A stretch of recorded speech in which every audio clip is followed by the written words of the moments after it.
എടാ ഓണത്തിനും വിഷുവിനും എന്താ ചെക്കൻ കുടിച്ചിട്ടുണ്ടാ? നീ അമ്മേനെ സൈഡിന്നല്ലേ?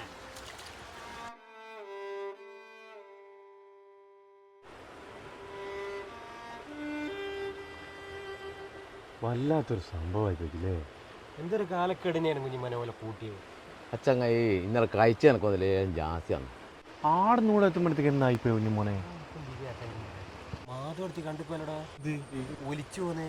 എന്നാ പിന്നെ താഴോട്ട് പോയിണ്ടാവോ? അതൊന്നും പൂവല്ലാന്ന്. ഇവിടെ ഒരു ചുയ്യില്ലേ, ഇന്നലെ പിള്ളേർ ഒലിപ്പിച്ച പൂവ് തന്നെ ഇവിടുന്ന് കളിക്കുന്ന നിങ്ങൾ കാണുന്നില്ല. പിന്നെ എന്തെന്നാ സംഭവിച്ചെന്നാ എനിക്കില്ല. അതാ എനക്കും തിരിയാതെ. എല്ലേ തന്നെ വെറുതെ പാവം ചങ്ങായ.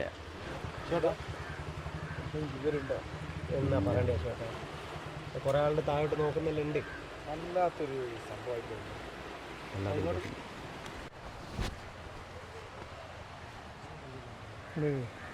ഒരേ ദൂരം പറയണ്ടായിരുന്നു. അതിനല്ലേ ഇത് നമ്മൾ കാത്തു നിന്നിട്ട് കാര്യമാകുക. ഇതാ അതന്നെ. അല്ലാണ്ട് ഇപ്പോൾ ഓളെങ്ങനെ സമാധാനിപ്പിക്കണ്ടേ? എന്ന് പറയാം. രജീഷേ, ഇനിയിപ്പോൾ നമ്മൾ വീട്ടിൽ പോയി ഓരോട് കാര്യങ്ങളെല്ലാം പറഞ്ഞ് ബോധ്യപ്പെടുത്തുക. എങ്ങനെയാണ് ചേട്ടാ നമ്മൾ ഈ ഒരു കാര്യം അവളോട് പറഞ്ഞ് വിശ്വസിക്കുന്നത്? എങ്ങനെ വിശ്വസിപ്പിച്ചല്ലേ പറ്റൂ? നീ പറഞ്ഞത് ശരിയാ. ഇന്നലെ രാത്രി ഓൾ എന്തെല്ലാം കളിയാ കളിച്ച് ആ സാവിത്രിയും നളിനിയും കൂടി പിടിച്ചു വെച്ചിട്ടും കൂടി ഓളെ കിട്ടിയില്ല. അതാണ് പ്രശ്നം. നമ്മളെ സങ്കടത്തിലും ദുഃഖത്തിലെല്ലാം നമ്മളോട് തന്നെ ഉണ്ടാകുന്ന ചങ്ങായി.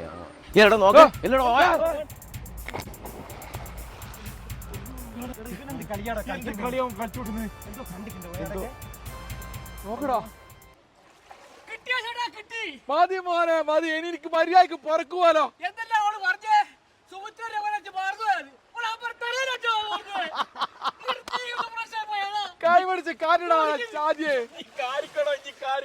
ഒരു ജീവിത പ്രശ്നം